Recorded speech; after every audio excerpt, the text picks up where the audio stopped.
Good evening, everybody. Thanks for joining us in this Know Your Aircraft workshop brought to you this evening by Astral Aviation Consulting on behalf of the UK Civil Aviation Authority.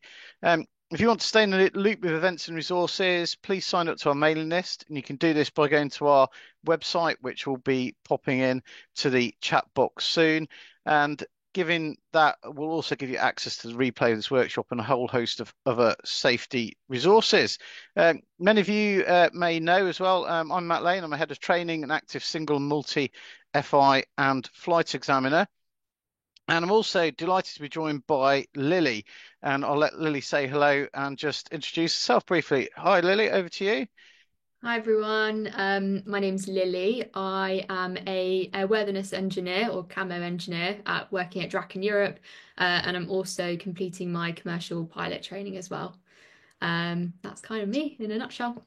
Brilliant. Great to have you supporting us, Lily. Thank you. You'll also see maybe pop up on your screen as well. We've got Charlotte Dadswell from Goodwood. Charlotte's joining us as a member of the team. She's kind of helping us in the background with some Q&A answers and also learning the ropes as well. But we'll be delighted to hear from Charlotte in person in future workshops. So look out for that as well. We never start with an apology, but I do have to give an apology, and that's from Lucy Wootton. We should have had Lucy with us. Lucy's the head of continuing airworthiness and inspection at the LAA, managing all the inspectors. Lucy's done a full part in preparing for this workshop and was really desperate to be with us this evening. But unfortunately, has been taken unwell. So despite her best efforts, she's had to step out. So between Lily and myself, we'll be covering it as well. I'll also give an email address at the end. So if any of you had specific questions for Lucy or as part of the LAA, we'll take those questions by email and we'll pass them on and get answers out as well. So we will cover that. But apologies from Lucy. She really tried to be here, but to be honest, if you can't speak, it's not much use being on a webinar. So we wish her all the best for a safe recovery soon.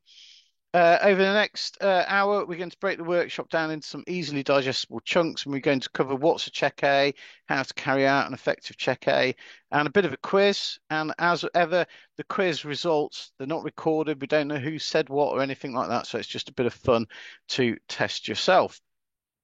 Just to kick us off, I'd like to find those of you that are with us tonight, what type of aircraft do you mainly fly? This gives us a chance for also for you to test out the poll functionality.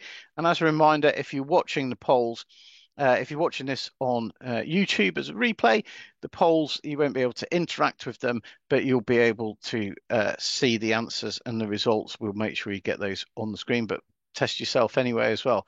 I can see in the chat as well, some people sort of saying hi and where they're from as well. Great to see a contingents from all over. Saw somebody from Nottingham just pop up as well. I flew to Nottingham last week as well, so fingers crossed that Nottingham survives for a little bit longer as well. It was great to be back there after 30 odd years since I was last there. But let's do the first poll. It should be up on your screen now. And what type of aircraft do people mainly fly? There we go. Those are the answers coming through there. Majority of single engine piston, some microlight people. Great to have you with us. A couple of helicopter people, and two from the gyro community as well. Brilliant to see you with us here as well. Great stuff. So we're going to hand over to Lily to talk us through what a Check A actually is. So Lily, over to you. Thanks, Matt. Very good evening to everyone, and thank you all so much for joining this evening. As Matt said, it's great to have you here, so really appreciate you giving up your evening to join us. So we're going to start off this section with a quick poll, which is very topical for what we're going to be talking about this evening. So, what is a Check A? Is it A, check of the aircraft control surfaces, B, the routine check of aircraft fluid levels, C, the check conducted after the daily transit check, or D, a routine visual inspection of the aircraft carried out at the start of each day?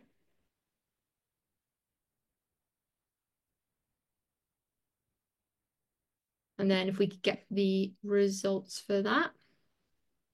Yeah, so most people getting that correct. correct answer obviously is D, routine visual inspection of the aircraft carried out at the start of each day. Okay, so what actually is a Check A? So I'm sure a lot of you already know what this is, but we're going to run through it anyway. So a Check A, sometimes referred to as a BFF or a before first flight or a pre-flight inspection, is a routine general visual inspection conducted by a pilot before conducting a flight. The Check A is normally completed at the start of the day and is signed for in the tech log by the pilot. The pre-flight inspections after the Check A has already been completed can be a slightly shortened version, otherwise known as a transit check, which again, I'm sure most of you here are familiar with. The Check A can also include a number of GVIs or general visual inspections, including checking the control surface hinges, oil levels, fuel, tyres, landing gear, and lights as well. This is a routine inspection just to ensure the safety and airworthiness of the aircraft before anyone flies it. These should normally be carried out in accordance with the flight manual or the pilot's operating handbook or the ops manual. So why do we carry out a Check A?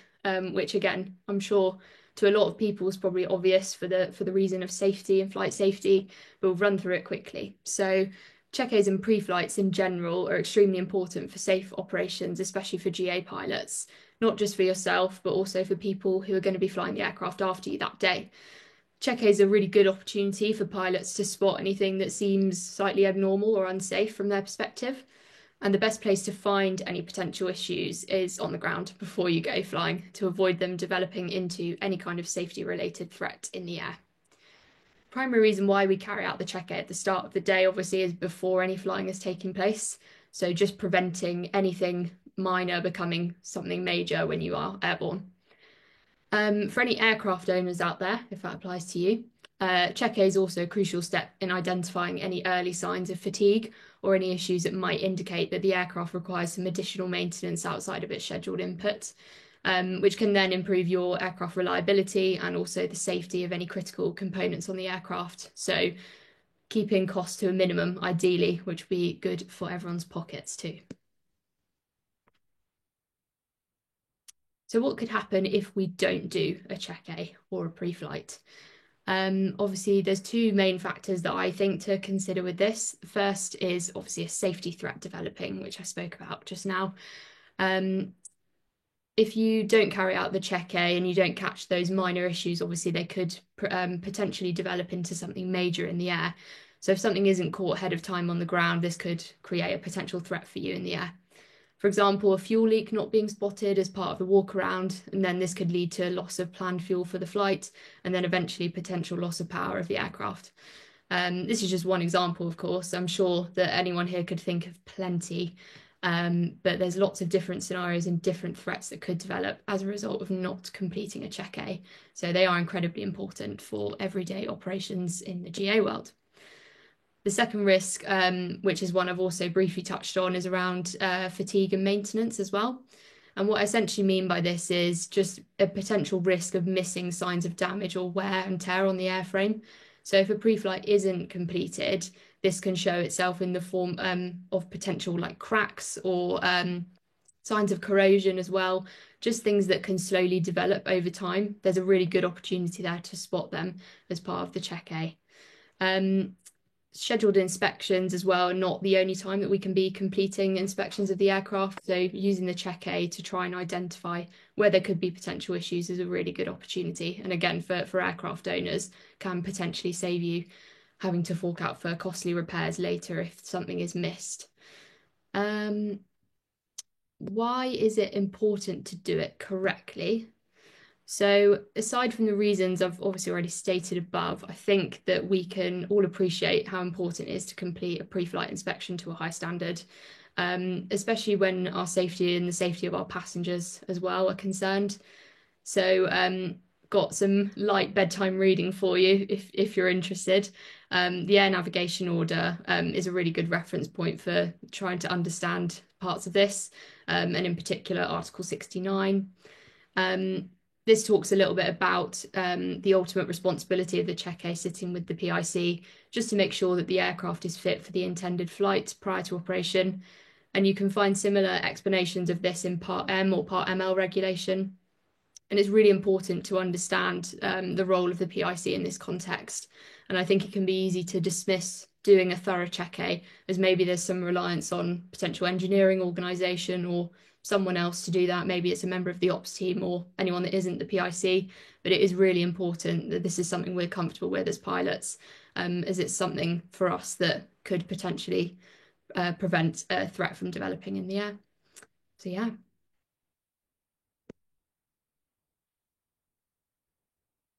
Okay, thanks, Lily. Thanks for that. Just setting the scene there as well. What we're going to do is now is go on to carry out how to carry out an effective Check A. Now, also, I should remind you as well, if you want to ask questions and that as we go along, we'll pick up some comments and issues from the chat box. But if you use the Q&A box, then I can monitor it and we can go through those and pick some of those up as well.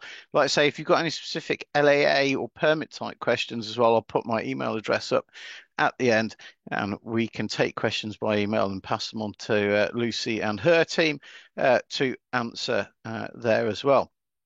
So I'm going to be covering Lucy's bit, so I won't be able to give quite so much depth. I'm an ex engineer myself. I was a Royal Air Force engineering officer for many years.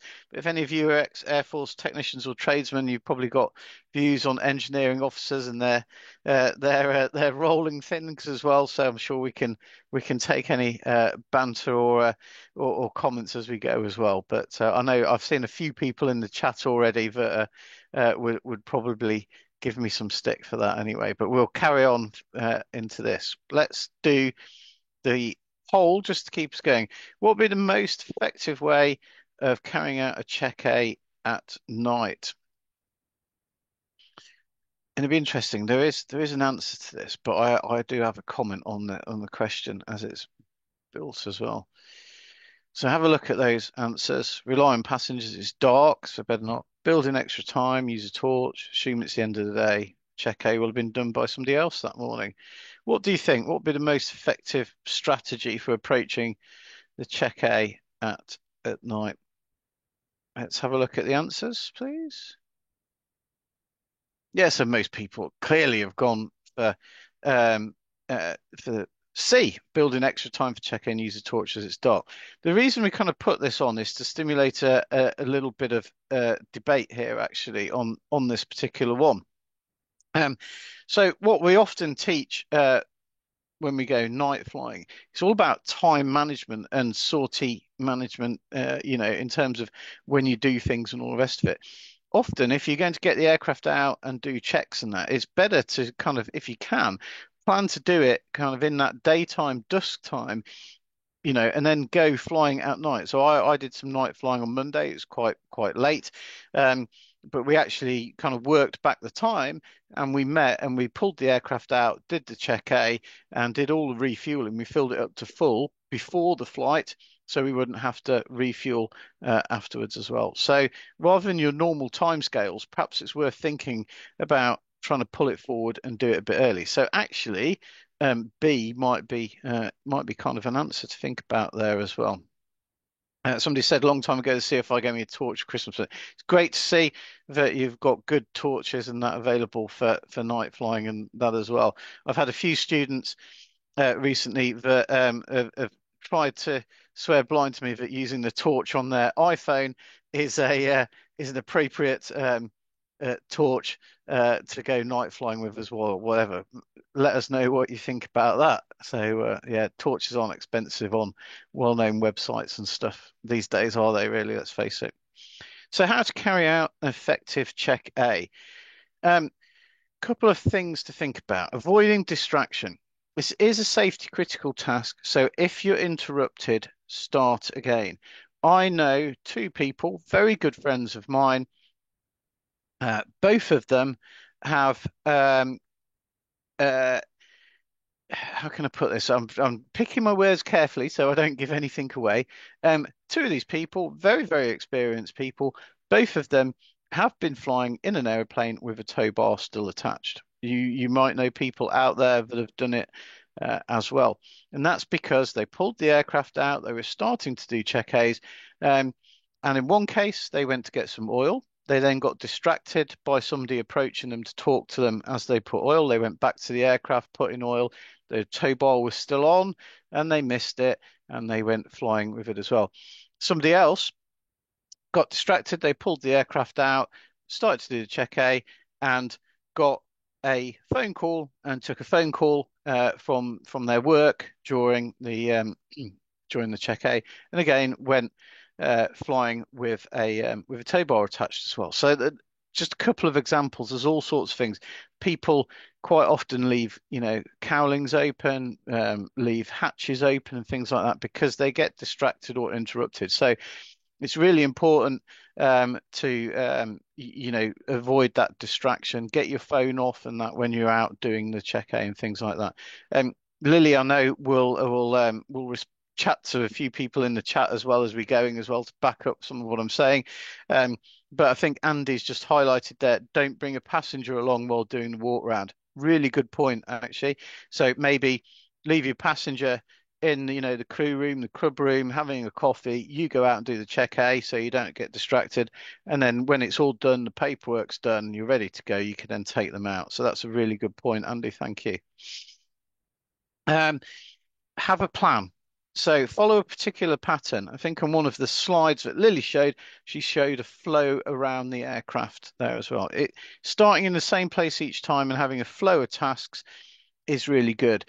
When you get experience with your aircraft or experienced, you might, be able to do this from memory. You might instinctively be able to do this. When you're a student or when you're new to an aircraft, using a checklist to take you through the items is often really good. I know how to do a walk around quite happily, and I can think about going around the aircraft and that. But if I'm flying a new aircraft, for example, I flew DA40, but I hadn't flown for some time. But I took the checklist and did the check-A with the student on that the other day, because there's some things like maybe some oil limits or fuel levels or things you're looking for, but maybe wanted to remind myself of, and using the checklist for that can be really useful. And ensure you have all the required tools. So things you're going to need: dipstick for fuel levels, aircraft fuel tester, anything like that. Or maybe some aircraft will need some fasteners or screws undoing to access certain things. So make sure you've got all the tools to handy, but equally make sure you don't leave the tools in places that you don't want to leave them as well. I know one of the schools that I examine at had a rash of fuel testers being found on the runway, because what was happening is students were going up on the wing to refuel the Cessna. They then put the dipstick down on the wing, put the cap, took the fuel hose back and all the rest of it, and then forgot about the dipstick on top of the wing, which then blew off on takeoff. So they had about 3 or 4 of those going on there as well. They've now got big flags on them so that they can't be missed, which might be something you want to think about as well. Let us know in the chat what are your strategies for that as well. Yeah, use of the checklist. Like I say, most checklists will be structured with a good structure and a flow to the track, but make sure the checklist you've got is correct for your particular aircraft. Modifications, repairs may mean your check needs to be amended, or a different one as well. So, for example, you can see one we've put there as well. These are quite some generic ones. They're very common, very good ones, but Piper PA28 can be all sorts of different variants of PA28. I know at the club I've been flying at yesterday, there's actually 3 types of PA28: a 180, 160, and a 140. There is some differences in terms of oil levels, fuel levels, and other things like that as well. So make sure you're aware of the differences and the different levels. So what to look for and some common issues here as well. So oil, checking the oil level during using the dipstick, and then we've already talked about knowing what levels to look for as well is really important as well. And one of the things I would say with oil as well is also have a real good look around inside the engine and underneath and that, to see if you're getting oil leaks or drips. That might be something you want to think about having a real good look for. And if you spot something, get it investigated if there's any concerns. Now, one of the other things as well is, and I would say this, we're all guilty of this, it's a human factor thing. How many times have you been in a rush to go to an aircraft at a club or a rental, and you look at the oil level and it's kind of, oh, it's sort of there, it's kind of okay, it's sort of on the bottom limit, I'm sure it'd be okay. And, we're kind of conditioned from a human factor thing to go, oh, I'm in a bit of a rush, it'll be fine and all the rest of it. Well, just think about that is my advice to you as well. So if the oil level is really low, is that because lots of people have been ignoring it and not topped it up, or is there an issue there as well? So certainly, take the time to fill it up and then monitor it, report it, and things like that as well. Lily's also putting a comment there about oil. A few people have asked about how much is common or whatever. My background is VC10. If anybody have ever been involved with VC10 in service, the amount of oil dripping from VC10 engines was phenomenal all of the time. We used to say if there wasn't oil dripping out of it, it had run out of oil. Some aircraft site, chipmunks, tiger moths, Charlotte in the background. Sure, she's got a view of some of the historic ones she's involved with. Some kind of oil usage leakage may be very common.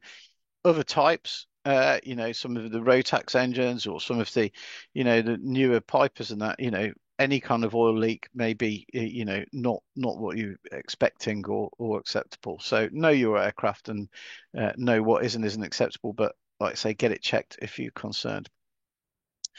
Fuel level, we're checking the gauges, dip the fuel tank to check visually, and make sure you do open fuel caps and visually check things. We're looking to test fuel using the water for all of the drain points there as well. So it can be quite common, obviously, to get some water out, and we need to continue to drain it, to make sure we have got all of the water out as well. There's an accident report out recently up in Scotland. It's just a preliminary report there, and there is some quite good discussion in there actually about fuel and fuel drainage there as well. I think the report is kind of alluding to the fact, but they think it's potential that they've drawn off actually continued amounts of water, and the person has potentially thought they were actually draining fuel off, but it was actually all water. We kind of conditioned seeing a bit of water with a fair bit of fuel. But if you've got lots and lots of water in the tank, it might be all water, and that's something to look for as well. Check fuel drain valves can operate freely and close properly as well. There's a picture here that Lucy provided that's here as well, the one on the left. I don't know whether, when I looked at it, you know what? I didn't even spot the fuel drain valve in there as well. Look at all that mud on there. See if you can actually spot the fuel drain valve in the middle of it. It's almost impossible to see. If you're trying to drain fuel out of that, you're going to be getting all sorts of contaminants. It's not going to be clean. It's not going to be effective, and you potentially, it may not reseal very well. So if you've got that kind of mud, you really need to clean your aircraft before doing your fuel checks as well. And look for blue staining, avgas leaks from manifold gaskets or through rivets of the underside of the wings. Blue staining could be a good indicator that there's something you need to look at as well. Wheels and tires. There you go. There's an example of a pretty worn tire. Would that be acceptable? Take your thoughts on that one as well. Creep marks and inflation as well. Again, inflation is something to think about quite often in club environments or that, that it's very easy to go look at a tire. Yeah, that's okay. I mean, how often does the pressures get tested? Is it a major faff to go and get an inflation device or get the engineers to check inflation and things like that? So, don't get complacent about the pressures in tires as well. If you've got a concern that something's not looking correctly inflated, go and have a look, see on that as well. Exhaust gas leaks as well. Apparently, and I wasn't so familiar with this, but it's one of the loosest things. Cracks in exhaust or leaks around an exhaust gasket will mean exhaust gases blow and can show up as white dust around exhaust. So I think that's quite a good tip, actually. It wasn't one of the ones I was more familiar with. So have a look for that. Might be a good indication of leaks or cracks in exhaust system. And loose articles. This is an interesting one as well. So check in and around the seats and that as part of the check A as well. I'm sure a lot of you on the webinar will know you go to clubs, go to environments, and the aircraft are just full of junk, pens, leftover checklists, leftover rags, all sorts of stuff. You really want to try and sanitize the aircraft as part of check A, get the rubbish out of there, get things out of there. I went to a club aircraft not long ago. I found fuel testers under the seats, pens on the floor, and a whole load of dead, useless batteries in the seat back pockets as well that people had obviously chucked out of A&R headsets. So, just looking after the general husbandry of the aircraft is really important. And yeah, unwanted visitors, rodents, birds' nests does happen. Birds' nests, in particular, we're getting to that out the back of my house here. We've got various birds starting to nick lots of twigs and things like that to start to build nests and things like that as well. So it is the time of year. So there's just some thoughts of things to look for and some common issues. Now, we took the opportunity in the middle of last year when the weather was actually nice to video some key parts of the Check A, and we thought we'd turn it into a bit of an interactive quiz. So we don't often use video in our webinars because it can be, we value the engagement from everybody saying stuff and interacting, but we're going to try and use a bit of video and then move into our poll quiz as well. Just before I do that, I'm just going to pick up any particular comments as well. There's quite a few comments from people talking about the need to smell the drained fuel and the liquid. Lily, is that something that you've come across in your club environment? That something that's encouraging your instructors to smell the drained fuel to check it? I think I do it kind of instinctively sometimes, but I don't think it's what I was taught to do when I was getting my PPL. But yeah, I do naturally do it sometimes just to check, just to be on the safe side. So I can see why people are saying that. Yeah, good. And there's a couple of questions related to this as well. Um, um, yeah, somebody said surely the water would smell of fuel anyway as well. So I think the point is what you're looking. It may do a little bit, yes, but it's just whether you're getting a really strong smell. It's an interesting discussion. Like I say, if we can find the link to that report that's come out very recently. We'll put it in the post webinar email so you can have a read about it. There's some interesting discussion that the AIB are talking around with this and potentially drawing all water out there as well. And a few people are talking about hornets and wasps as well. So yeah, pitot heads, pitot holes, kind of coming on. That they are insects and that they love going in little places like that as well. Um, so yeah, lots of good comment about fuel as well. Actually, V5, the alcohol absorb any moisture, so will not show. Yeah, okay. And the AIB report said not to rely on smell. Thank you, Mike. Yep. So yeah, there's some really good discussion that's coming out of that report. Okay, so let's have a look at these videos as well. So what we're going to do is we're going to just play a few videos of a few aspects of a check A. This is me, so don't give me grief if you spot problems or issues, or let us know in the chat here as well. So there's a few things that we're just going to pick out and then answer a few questions around these as well. So let's have a look and see what was going on here. So this is a fuel check in a PA28. There we go. There we go. So what I'm indicating here, and the point we're trying to get over here is, it's all about the importance of securing the cap correctly. So you've got to make sure whatever cap you take off, it's flush fitting, and importantly, it's in correct alignment as well. So I've got a story here, PA28. I was flying up to Leicester actually on a maintenance delivery. I was looking out, I was on my own, flying around very nicely, and I looked over to the right wingtip, and I suddenly noticed that the fuel cap was sat kind of half in, half out. It was aligned properly, but what I'd done was, if you've ever done the PA28 ones, there's kind of two lugs. I'd got the lug in the one side, but the lug the other side was sat above the lip, so the cap wasn't actually flush.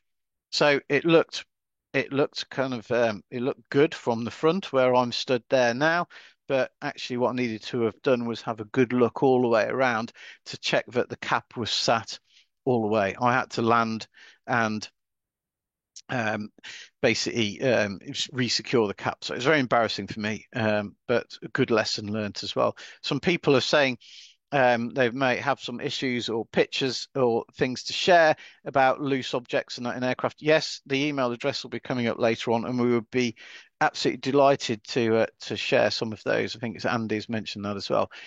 Mike's also made a comment there about checking the rubber seal. Really important there as well. And that accident report that I'm referring to as well, again, there is some discussion in that about maybe the seals have been perished and allowing water into the fuel. So keeping your seals in good condition is an absolutely vital part of the thing. And Lily, is that something, tank seals and things like that? Is that something you get involved in your day job work as well? Is that an issue? Some of your aircraft that you involved in are aging a little, aren't they? Yeah, we've got a multitude of things that we have to manage and monitor quite closely. In terms of fuel tanks specifically, I can't think of anything that I've done personally on that, but I know that they'll have quite regular inspections, as do a lot of things with 60, 70-year-old airplanes. Absolutely, yeah.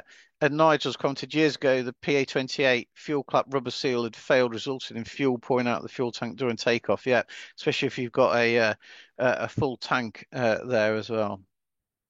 So here's the first of a few questions. We haven't got lots, so don't worry. There's only 5 questions just to test your thoughts a little bit here.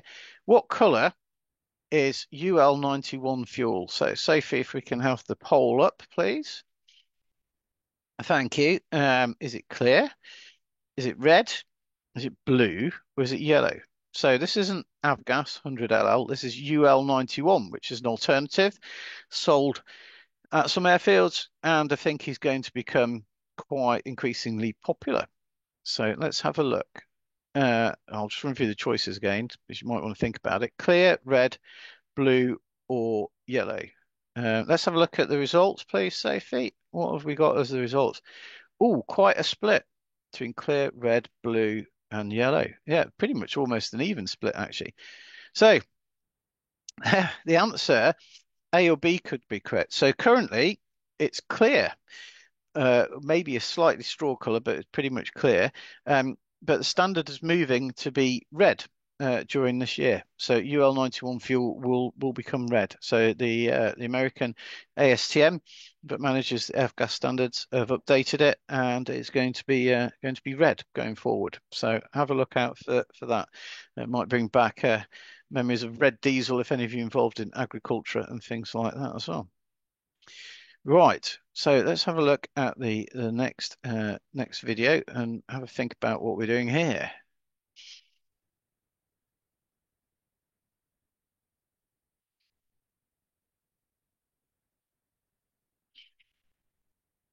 Right, so what we're doing here is basically checking the tire and the wheel and things like that as well. So one of the things that's vital to check as well is oleo extension. This is what I talked about in the checklist earlier about having it's a vital part to understanding your checklist to understand what limits you're looking at as well. So for a PA28, here we go. I'm going to read it off here to make sure I get it right. Like the one in the aircraft, the video, it should be 4.5 inches plus or minus 0.5 of an inch at static rest. So it's quite common you see, oleos that have depressed because they've lost some of the maybe the gas or some of the oil in them as well. So know what you're looking for and know what it should look like there as well. Okay. Let's have the next thing. And this does answer some of the questions that have been coming in as well. So let's have a look at this next poll question. So there we go. I was pointing to some of the tire thread. That tire's quite nice on that one. Let's have a look. What amount of tire tread wear is acceptable? So if I read these, we've got a few options here. Down to the base of any groove, when 25% of a groove is gone, with no grooves left visible, or when any flat spot is showing.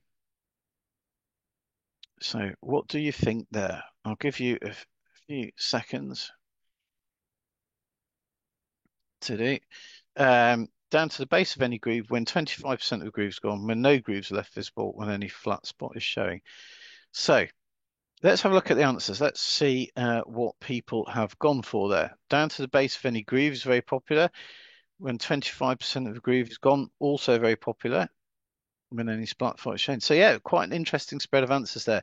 So actually, the answer A is the suggested limit by Goodyear in their GA tyre guidance. So I'm fully aware different tyre manufacturers, different types will have different advice as well. So some of those others maybe think, but the Goodyear GA tyre guidance is answer A. Interestingly, they also said that D, when any flat spot is showing, is not automatically a remove from service according to the same guidance. So there you go. It's when if just because there's a bit of a flat spot, yeah, not automatically removal. Interesting, but again, know your aircraft, know your type. You may have more higher performance aircraft there as well. Okay, let's move on to the next video. So like I say, we've got, this is going to be sort of question 3. So we've just got a couple more. And like I say, we're not recording. Right, what's going on here then?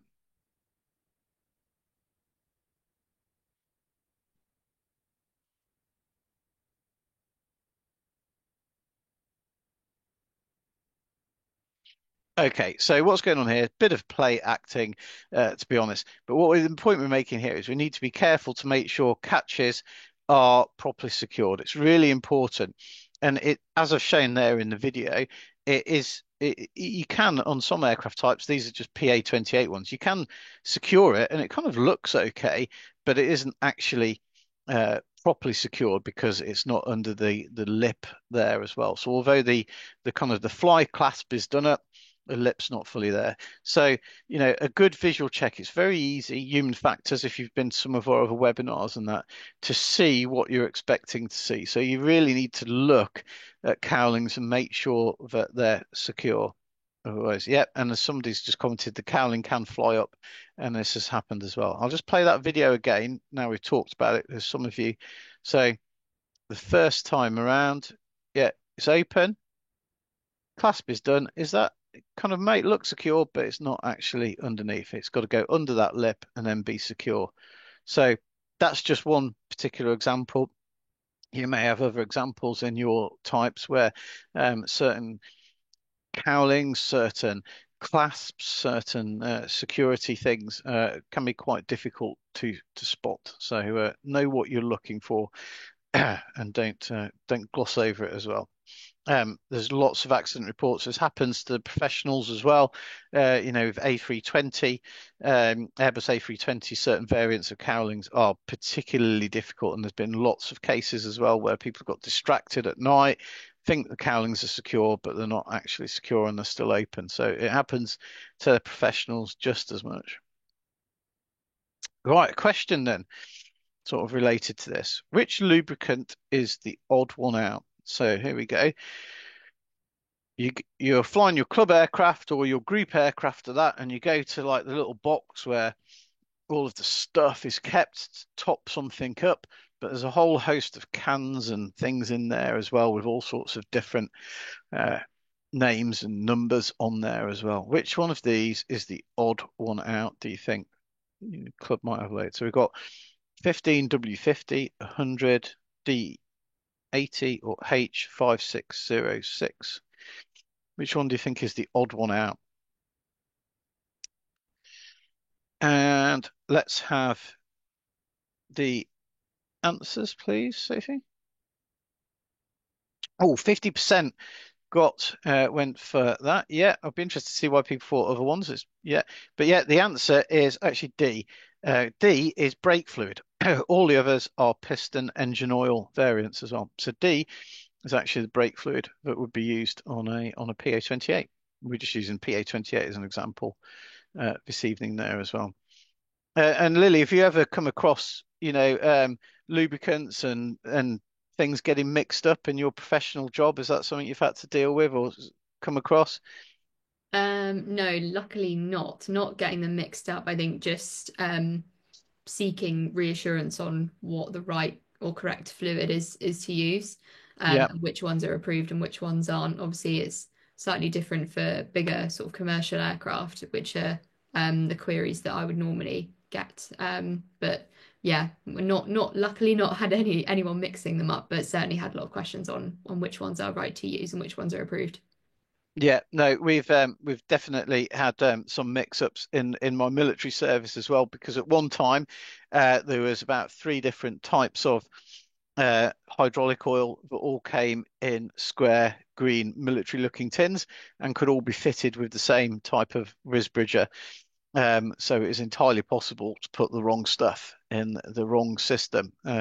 Luckily, I think these days they've changed the colours of the cans and some of the fittings as well. But if it can be done, somebody will do it there as well. Yeah, somebody's commented about Skydroll. If anybody's ever dealt with Skydroll, it's the most horrible subject, horrible lubricant going if you get it in your eyes or whatever. It's horrible. Yeah, and if you mix it up, it's not good. Um, and Enoch has commented, it's important to check the cowling film screws like the fuel cap are aerodynamically positioned for efficiency into the wind. Yeah, absolutely. So getting these things so they're positioned correctly is really, really important.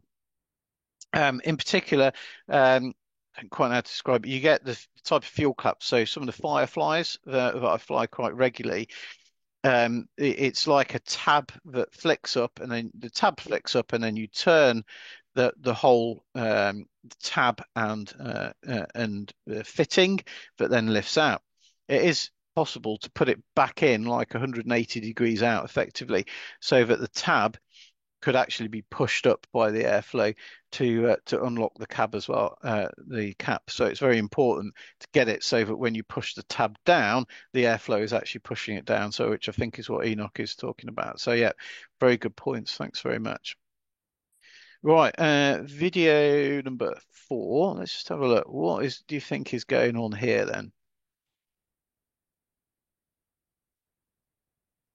Somebody's already alluded to it in the chat, I think, as well, but we'll cover it here as well. So, yeah, what we're talking about here is checking that creep mark. So, if those of you not familiar or not seen it, that red mark is a creep mark. So, let's ask a question about this. We'll have this poll, please. So, what amount of tyre creep is acceptable? None. Width of the creep mark, 25 millimeters or 20 degrees radius. So we've got a few choices there as well. Non width of the crypt mark, 25 millimeters or 20 degrees radius. Let's have a look. What answers? What have people gone for? So majority none. Yeah, good safe answer. Width for the creep mark, 25 mil, 20 degrees radius. Right.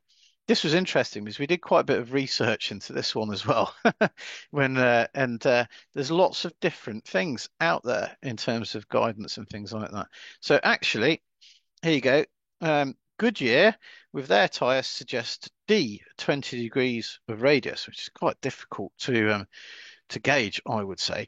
And Dunlop suggests C in different publications and tyres. So the answer really is it depends on the tyre manufacturer's guidance. All answers may be correct, but as most of you went for, none is certainly the good acceptable answer. If you've got some creep mark, if you've got some creep there, you really want to get the engineers to check it out.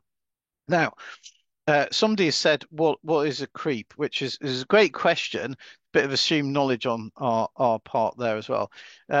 Lily, do you want to give us a good engineering answer on how would you see creep on those creep marks that we've just shown on the video?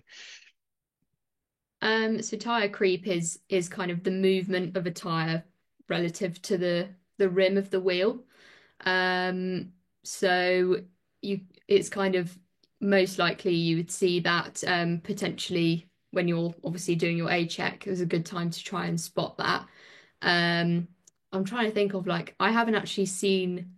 I've never actually come across that. Luckily, I suppose you probably had a bit more experience than me with Yeah. that, but So that's where kind of where my understanding of it anyway. you're absolutely right. So basically, it's the tire has moved around the rim, basically. Yeah. So um, if you look at, I'll play the video again. Actually, let's go, let's go back, and we'll play the video again just so you can see it. So you see those red marks? That shows it's painted on the rim and painted on the tire there as well. So I'll just play it again. What we're looking for. So those two marks should be lined up basically, yeah. If the tire is rotated around the rim, the portion of red paint there on the tire won't be lined with the paint on the rim. So it will show that the tire is rotated. So you will see a split in those red paints on there as well. Okay, so that's simply what it shows there as well. Why could this happen? Commonly, if you've landed with the brakes on, the tire hits the deck, it can literally drag the tire around the rim while the you think, oh crikey, the hub is locked. Um, Under inflation, hard landings, as somebody's brilliantly said around the in the chat there as well. And front wheel shimmy, yeah, that's a really good point. Can cause creep there as well. And as lots of people are picking up in the chat there as well, the danger is that if you look, I'll I'll be able to show it on my annotation if I can make this work. It's not a very great color, but if you see that there, okay, that is there's effectively a valve there as well. Okay, so um, the, the, what can happen is if the tire moves around the rim, it puts a lot of tension. It can even rip that valve and really damage that valve there as well. So that's what we don't want to see on that as well. Okay, let's Someone move made quite on. a good point in the chat saying, "Who's to say the tire hasn't done a complete revolution on the wheel?" Well, this is true. This is true. But I kind of hope that you would know what ins that would be pretty bad, wouldn't it? That would have to be a pretty horrific landing. So I'd hope that somebody would kind of fess up to that. You would hope, wouldn't you, as well? I did have an A320 pilot actually converting um, to a PA-28 because he wanted to do some flying with his family and all the rest of it. And he was thinking about big aircraft that have got kind of auto brakes and anti-skid and things like that. So he kind of landed in the PA-28, literally stood on the brakes and burst all three tires on the runway, which gave us a bit of a stressful day to say the least. Because how do you move an aircraft with all three tires burst? It's off the main runway with air traffic getting very annoyed as well. So yeah, treat your tires and landing gear with respect is my advice as well. Uh, there we go. So somebody's put, referring back to results on creep. I thought the red marks were a calculated size. Yes, I think it comes down. Remember, I said the guidance about a 20 degrees radius, which was the Goodyear guidance there as well. So I think the the size relates to that angular radius as opposed to the Goodwood thing. But again, it depends what the manufacturer guidance is for your one there as well. Right, final video. And we've got a few people asking about check A or A check, Lily. I think either is acceptable, really, terminology, I believe, isn't it? Yeah, there's lots of different things that people call it. Check A check. As I said at the start, we call it a BFF at my work. Pre-flight. all those are acceptable. Obviously, the key one to distinguish between is the transit and the check-A or the pre-flight, basically, because obviously those are different items that you'd be inspecting. Yeah, no, great. Thank you, Lee. Here we go. Final video. Let's play this. So what is going on here? What are we looking at, do you think?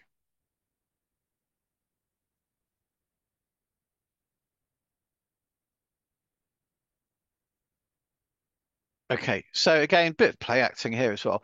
But what we're doing here is we're looking down the wing, and this is an often a neglected part as you go around the thing as well. So what we're looking for is any creases, impact damage, twisting, which could indicate an overstress or hard landing damage.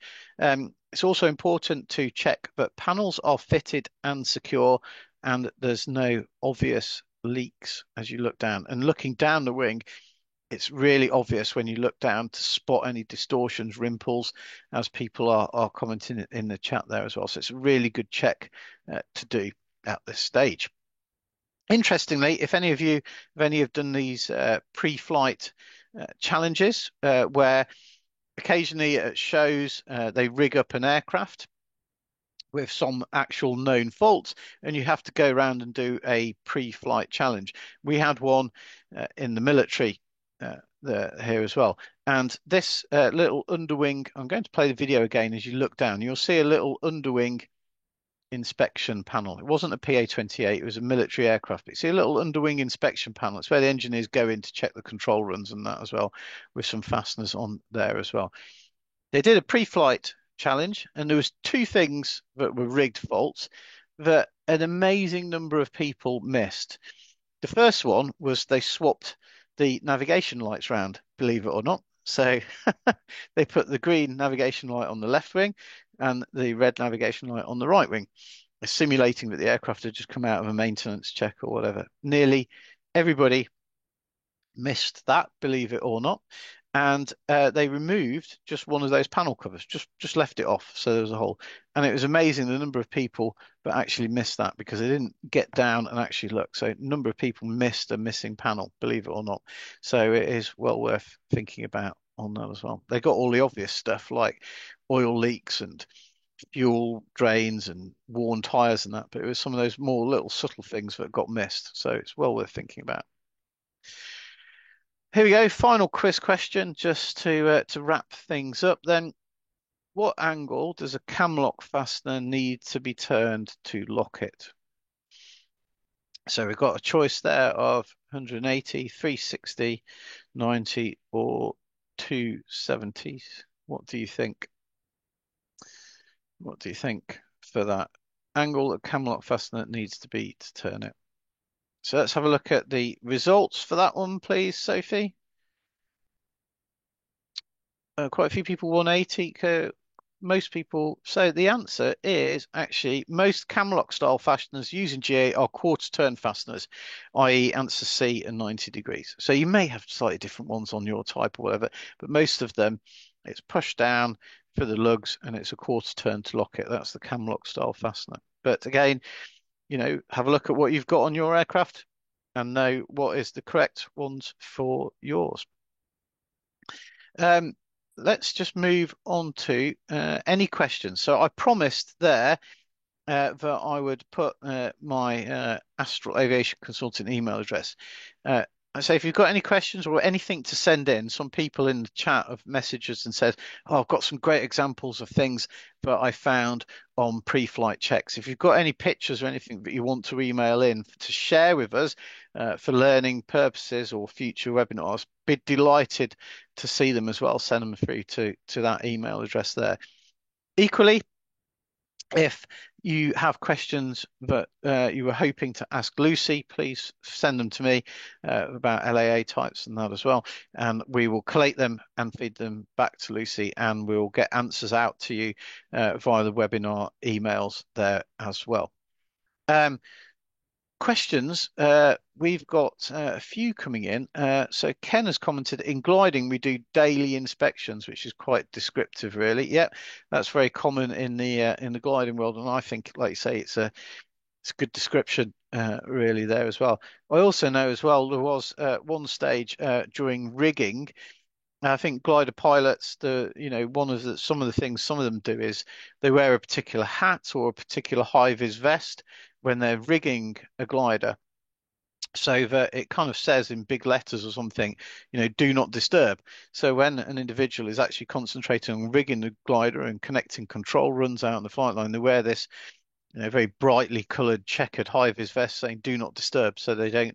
Everybody knows that they're involved in a, safety critical task. Don't disturb them, which might be something to think about. It's quite a good idea there as well. There's a few questions, Lily, about the difference between a transit check and a check A. I think you commented. Do you want to expand on that at all? So, Yeah, so I think, as I said earlier, a transit check you would normally do sort of in between flights after the check A has been done at the start of the day.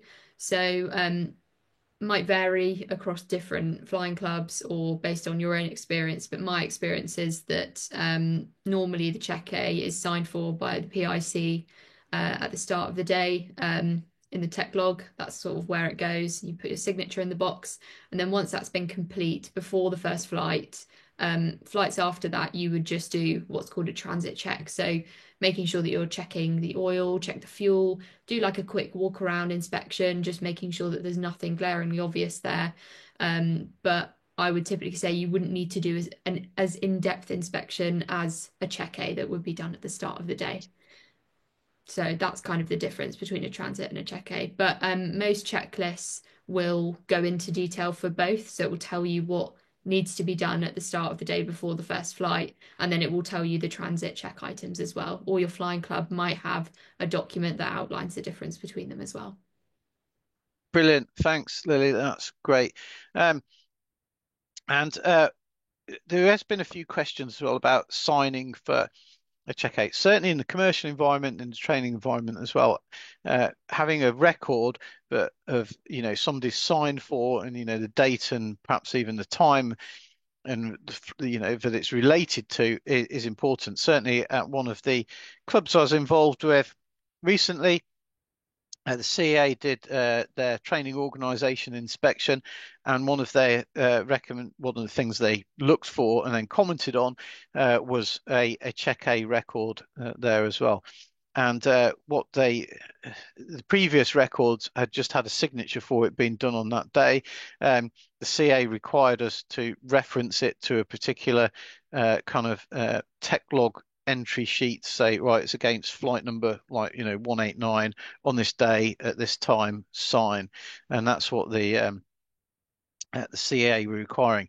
What I don't know is whether the LAA and the permit system require the check A or the daily check to be signed for or recorded. I don't know that. It was something I was hoping to discuss for Lucy and get Lucy's views on tonight.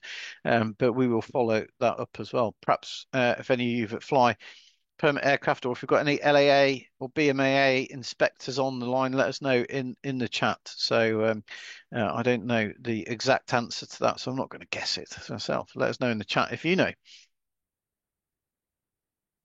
Yeah, and as some people said, certainly on the BGA, I think they insist on it being signed in a daily inspection book. I've definitely seen that in some of the motor gliders I've been involved in. Absolutely. So there's some takeaways. If you're watching this on replay, you can have a look at that, and there's just some top tips there as well. Signature check A not known as required as microlights. Yeah, so yeah, there might be some differences. Like I say, I was hoping Lucy could give us some views on that tonight, but we will follow up with her on that. Right, thanks ever so much for coming. It's been brilliant to have your engagement and questions as ever. There's some social media links and there's some web links there as well. Keep up to date. Do sign up. After this webinar, you'll get an email with some links and other information on our website. Also, you'll get a survey that pops up. Please do take a little bit of time, if you can, to fill that in. Your input and thoughts and feelings are really important to us, because what we do is we don't give any results to the CA. We don't know who said what or anything like that, but it allows us to identify trends of things that people are concerned about or people really want to know about. So it allows us to shape future workshops and webinars there as well. In the April one, we are going to be doing a sort of Ask an Examiner, Ask an Instructor masterclass. So we're getting loads of questions coming in. So if you've got things that you're unsure about or you want to discuss or want us to explain more, send them in to us, because we're going to be doing like a Q&A masterclass with all of your questions and issues in the April webinar. That'll be myself, Nigel Wilson, and potentially some other guests joining us as well. Charlotte will be helping with that as well. So we would really value your input, and we'll also be coming out on the socials with details of where to send in questions and asking people to send the questions for that. We've also got another weather one coming up, because lots of people have got questions about weather. And we've also got one with an AME to look after some of the medical questions, because people are really interested in that as well. So we've got some really exciting ones coming up through this summer as well. Somebody's put about people returning to flying as well after a long layoff. That was one of the last ones we did. So if you look through the website on the YouTube, you'll be able to find that there, Clive, as well. There's lots to have a look through there as well. Brilliant. We've run out of time. All that remains for me to say big thank you to Lily. Lily, your input's been great tonight. Thanks for joining us as well. Really sorry that Lucy couldn't join us from the LAA, but we hope she gets better soon. And another thanks to Sophie, running everything in the background and keeping us all on track and running the tech. Have a safe evening, a safe trip home, wherever, if you're away from your home. Otherwise, if you see us around flying clubs, around the industry, do come and say hello, do come and chat. We'd love to meet you in person as well. Do, like I say, come and say hello if you're around and about, but otherwise, maybe see you online for some future webinars. Thanks very much and take care, everybody.